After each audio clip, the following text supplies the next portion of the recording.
వేల అక్షరాలు కోటి పుస్తకాలు చెప్పలేని ప్రేమ అమ్మే కదా.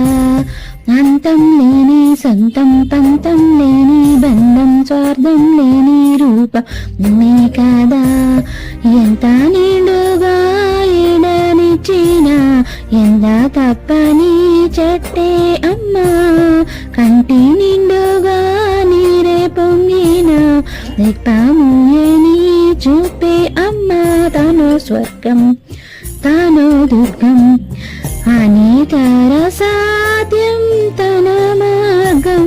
వేల అక్షరాలు కోటి పుస్తకాలు చెప్పలేని ప్రేమ అమ్మే కదా. అంతం లేని సొంతం పంతం లేని బంధం స్వార్థం లేని రూప అమ్మే కదా.